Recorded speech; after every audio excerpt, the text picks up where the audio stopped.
नमस्कार दोस्तों, जय जोहार। मैं कौशल तिवारी और बिहनिया संध्या में आपका स्वागत है। भोपाल के मेंडोरी जंगल में मिले 52 किलो सोना और 11 करोड़ केस का मामला अब तूल पकड़ने लगा है। जैसे जैसे जांच आगे बढ़ने लगी है, इसमें राजनेताओं, सत्ता से जुड़े लोगों की संलिप्तता सामने आ रही है और इस संलिप्तता में छत्तीसगढ़ भी अब चर्चा में आ गया है। छत्तीसगढ़ किस तरीके से चर्चा में आया है और इन लोगों के नाम सामने आए हैं आरोपी के रूप में। उनका यहां के एक पूर्व मंत्री, सालों मंत्री रहे, उनका नाम कैसे जुड़ा, यह हम आपको फिर कभी विस्तार से बताएंगे, लेकिन आज हम बता रहे हैं कि मामला इस कदर तूल पकड़ने लगा है कि अब मध्य प्रदेश के भी 2 मंत्रियों के नाम लिए जा रहे हैं, यह चर्चा में है।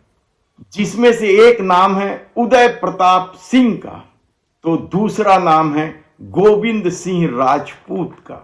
ये दोनों मध्य प्रदेश सरकार में मंत्री हैं और यही नहीं, शहडोल क्षेत्र में माइनिंग का बड़ा काम करने वाले और माइनिंग का एक बड़ा खिलाड़ी जो छत्तीसगढ़ की राजधानी रायपुर में रहता है, जिसका छत्तीसगढ़ की राजधानी रायपुर से संबंध है। यूरो प्रतीक नाम की कंपनी है जिसे महेंद्र गोयनका चलाते हैं।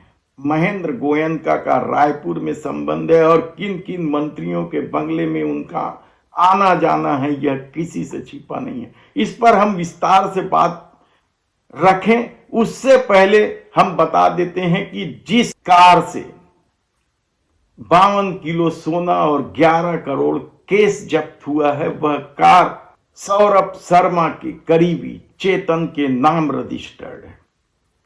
चेतन अपने आप को सौरभ शर्मा का एम्प्लॉइज बताता है, लेकिन सौरभ शर्मा को लेकर जो खुलासे हो रहे हैं वह कम चौंकाने वाला नहीं है। मामूली आरटीओ कर्मी से यह सफर कितना खतरनाक है, यह आप सुनकर हैरत में पड़ जाएंगे कि किस तरीके से राजनेताओं ने इन्हें संरक्षण दिया।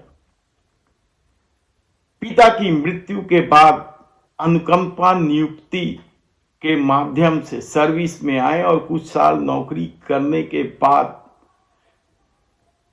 किस तरीके से इन्होंने नौकरी छोड़ी और करोड़ों में खेलने लगे, इसकी एक अपनी कहानी है।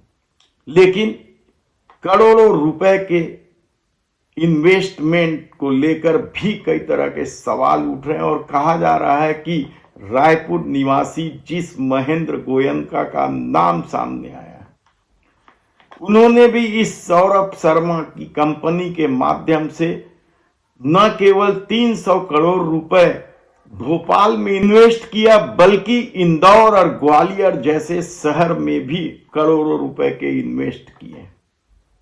महेंद्र गोयनका का क्या खेल है, यूरो प्रतीक को लेकर किस तरीके से वे विवादों में रहे और छत्तीसगढ़ के किन मंत्रियों से उनके बेहतरीन संबंध हैं या उन्हें उनका संरक्षण मिलता है, यह हम फिर कभी बताएंगे। हमारी टीम लगी हुई है पूरी इस मामले में पतासाजी करने के लिए, लेकिन सौरभ शर्मा अभी तक पुलिस की गिरफ्त में नहीं आए हैं। उनके परिवार वालों का कहना है कि वे बॉम्बे गए हैं, लेकिन एक चर्चा और जोरों से है कि वह दुबई भाग गया है।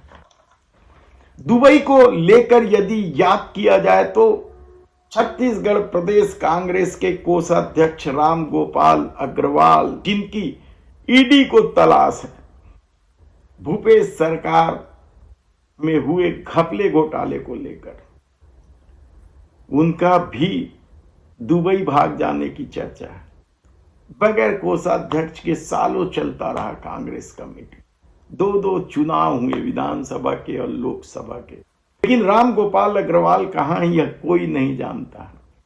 चर्चा तो इस बात की भी रही कि ईडी ने राम गोपाल अग्रवाल 3 आईपीएस अधिकारियों को बचाने के एवज में बड़ा खेल खेला है। ईडी पर आरोप है कि उन्होंने लेन देन करके राम गोपाल अग्रवाल को भागने में मदद की। तो 3 आईपीएस अधिकारी जिनसे ईडी पूछताछ कर चुकी है, दीपांशु काबरा, पटेल और पारुल माथुर, जिसमें से भोजराज पटेल इन दिनों मुंगेली के पुलिस कप्तान हैं। ऐसे में भोपाल का रायपुर कनेक्शन और इस रायपुर कनेक्शन में भारतीय जनता पार्टी के दिग्गज नेताओं के नाम आने वाले दिनों में राजनीति किस करवट बैठेगी, हम आपको एक एक खबर बताते रहेंगे।